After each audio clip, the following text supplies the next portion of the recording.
Okay, we're continuing with ancient Greeks, paintings of them, and their history. This is Hippocrates, the great ancient Greek doctor. Has a lot of great quotes. He says, wherever the art of medicine is loved, there is also a love of humanity. And people take that for granted. What you don't understand is the modern medical system, it hates your guts. It considers you a talking monkey. And you say, oh, how could I say that? And I'll tell you, it's obvious. It's in writing, okay? It basically, the decision is made to make the American high schools, colleges, and grad schools based on the religion of atheistic Darwinism. If a biology professor were to bring up intelligent design to a class and teach that, he would be fired from his job. That would be considered a heresy. So what atheistic Darwinism says is it says that humans are just talking apes, talking monkeys, and they have no intrinsic rights, they have no intrinsic value. All this stuff about creating the image of God is not true. There is no God. There is no afterlife. Life has no purpose. That's what they're saying. Well, that's what you say about something. Whenever you want to mistreat someone, you first dehumanize them. Like before countries are going to go to war, what do they do about their planned opponent? They dehumanize them. They say, well, he's a homicidal maniac, therefore we must go in preemptively to defend ourselves, when they're really the aggressor. They do that all the time. And that's also done with the patients. I mean, basically, they've been described as talking apes with no intrinsic rights, no intrinsic value, no intrinsic meaning, okay? So then you say, well, what matters? Well, in atheistic Darwinism, remember what the conclusions of that are. The conclusions are might is right and survival of the fittest. Okay, well, what is might in the modern world? It's money. Okay, and who's got the money? The big drug companies, the big insurance companies, the big hospital corporations. So what they want is what goes. And what do they want? They want more money. And how do they make more money? By overcharging people and tricking them into getting services they don't need. Open heart surgery, let's say you got coronary artery disease. 100% cure with a low-fat vegan diet, Esselstyn diet. 0% cure with stents and cabbage. What do they all get? Stents and cabbage. Or bogus meds that don't work very well, like statins. So the point I'm saying is, what Hippocrates is saying is where there is true good medicine, you have a love of humanity.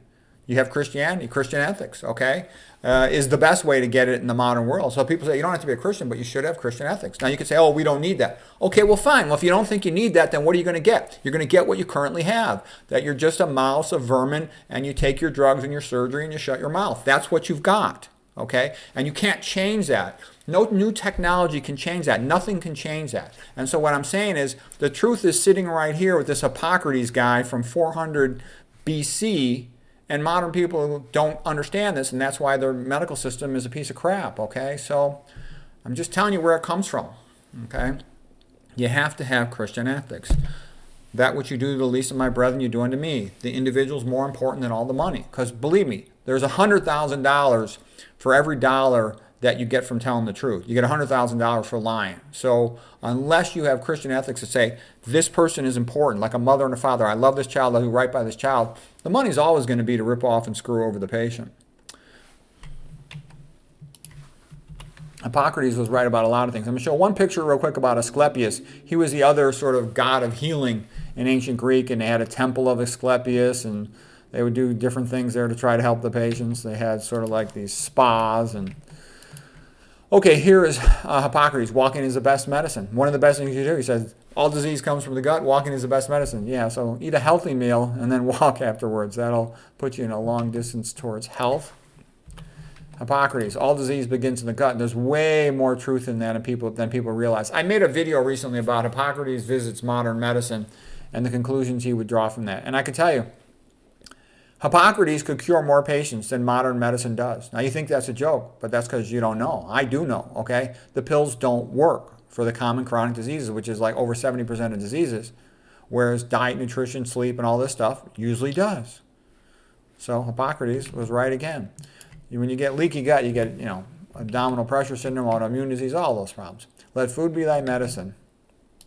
It's Hippocrates. More Hippocrates. If someone wishes for good health, one must first ask oneself if he is ready to do away with the reasons for his illness. Only then is it possible to help them. Yeah, you tell a person, well, you got to go vegan. The patient's like, oh, no, I don't want to do that. The same stupid patient that'll sign a craniotomy consent in 5 seconds to crack open their skull, they'll sign a consent in 5 seconds for chemotherapy because they believe that's all you can do. I did a surgical internship. I would consent patients very quickly for all these major surgeries. Okay, but you try telling somebody to go vegan, oh, no, I can't do that. Okay, they're fundamentally stupid at a level that you just can't help them. So you say, okay, have fun, getting drugged and chopped up. Okay, Hippocrates. Illnesses do not come upon us out of the blue. They are developed from the small daily sins against nature. When enough sins have accumulated, the illnesses will suddenly appear. Okay, and like, what does that sound like? If you're familiar with, there's this genius lady doctor. Her name was Lorraine, Day, and she said the same thing. She says, look, you can choose man's way or you can choose God's way, okay? Given that God designed all these humans, billions and billions of them, he knows more about mankind than any doctor does in their 50, 60, 70 years, 80 years of life. Okay, so what's the point? The low-fat vegan diet with no oils cures tons and tons of patients. Okay, pills, they don't cure anything. They can replace something that's missing. You can replace thyroid hormone. You can replace insulin for diabetes. Okay, but best thing for most people is just prevent the diseases with the healthy diet. Okay, and then get your sleep, manage your stress, all those other things that go into it. Filter your water, get your sunshine, get your exercise. Okay, Plato was the big philosopher. So the big gang of three, as Edward de Bono calls them, is Socrates, Plato, and Aristotle. Okay, so Socrates came first. He was the older guy. And then Plato was his student and admirer of him. And Plato was a little pompous. He had wanted to be a politician, failed at that. He had wanted to be a playwright, failed at that. So he became a philosopher.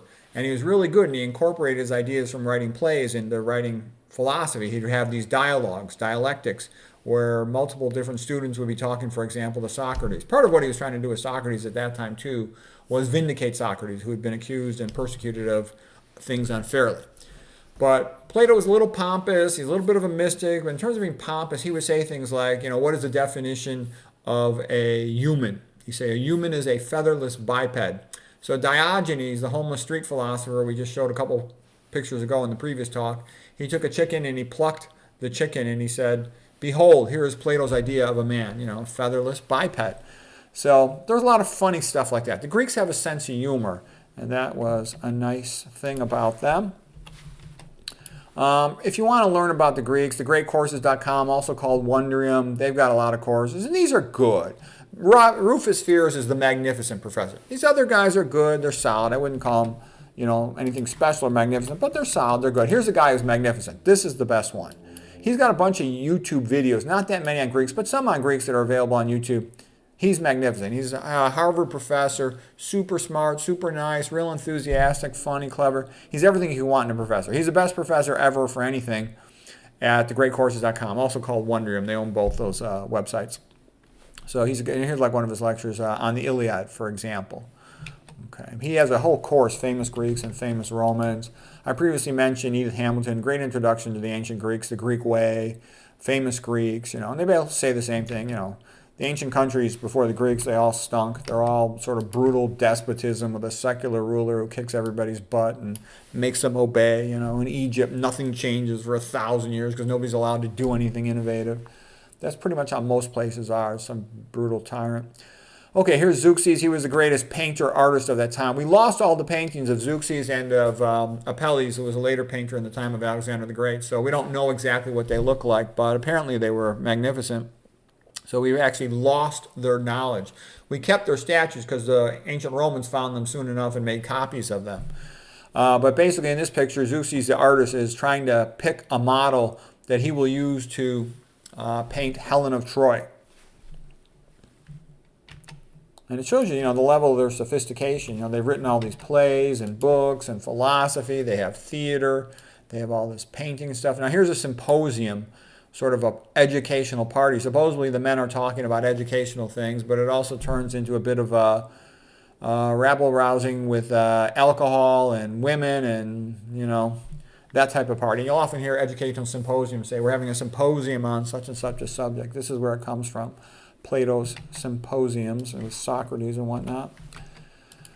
Okay, and then the very famous student was Alcibiades. Alcibiades was a brilliant young guy. He was related to Pericles, and he was a bit of a philanderer, wild man, very good looking, like the best looking man in Athens, and all the ladies loved him. The courtesans, heterae, they're also called, are the educated ladies, and he was playing around with the ladies. Socrates comes looking for him for his teaching lessons.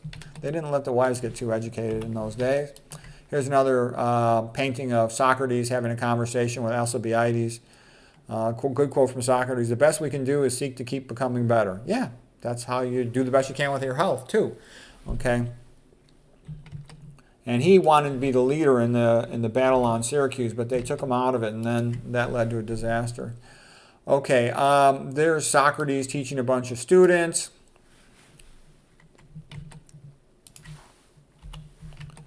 And then Socrates was tried as disrespecting the gods, and he was brought before a kangaroo court, and he refused to try to weasel out of it, and he was sentenced to death to drink the hemlock. And this was, of course, devastating and sad for his student, his disciple, Plato. And Plato saw that Socrates, the best man in all of Athens, was persecuted and put to death. And he said, what kind of a city is this that persecutes the best man that it's been able to produce? So here's Socrates on his deathbed. This painting is by Jacques-Louis David in 1787. The death of Socrates was in 399 BC. And, just some quotes of Socrates. "The purpose of philosophy is to determine how we ought to live. In order to decide how to live well, we should try to learn what is good for us and what is bad for us." Okay, yeah, just basic intelligence. He's got lots of quotes like that. So this is Plato here sitting at the foot of the bed, just devastated and sad about it. The students are very sad. And so Socrates is like the saint of philosophy, just like Isaac Newton is the saint of science. Okay. And this was a big moment, okay? And Erasmus used to joke. He used to say, "Pray to Saint Socrates," okay? But it was a very sad moment. And Socrates was a brilliant guy. He's a great debater, great talker. He's a little bit of a hypocrite sometimes. He would accuse his opponents of sophistry when he'd be playing the same word games as them. But still, he's quite brilliant and entertaining to read about. Afterwards, Plato wrote many dialogues using Socrates as the hero because he wanted to vindicate Socrates. He also wanted to show the Greeks, the Athenians, a new type of hero.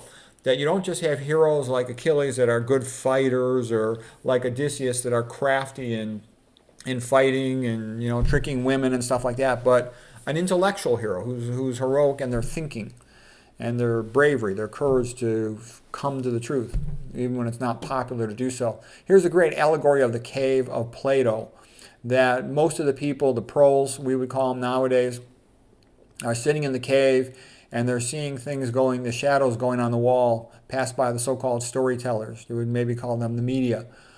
Okay, and they believe all the nonsense that's cast upon the wall. And what Plato is saying is you want to try to figure out how to climb out of the cave and see the real sunlight, the real absolute truth, the objective truth as best you can. Okay, and perhaps indirectly, Plato's referring to Socrates as being like the light, the real light, the sunlight outside of the cave.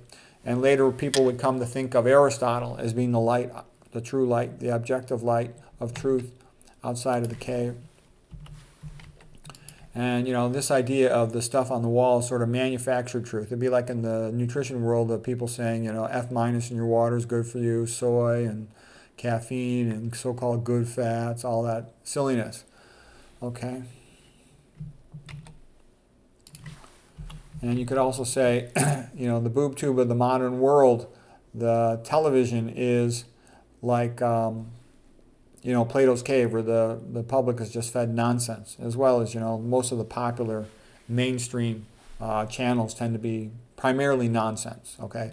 Look in the regular world, all the so-called experts in nutrition, almost all of them are phonies, liars, sellouts, okay? So it's hard to find the truth. It takes effort to find the truth. You can find it, but it's not easy, and it usually will come from somewhere that's not well known, doesn't have that much authority. Look at McDougal. Where did McDougal come from? Podunk, okay? All right, and so that's where it'll come from. Who was Burkitt? He was a missionary out in Africa. Who was that compared to the big Ivy League institutions, okay? And here was Kempner. Kempner didn't even want to make public appearances. He's like, look, my patients are cured. Isn't that good enough for you? Okay, so that's it. I hope you found that interesting or helpful.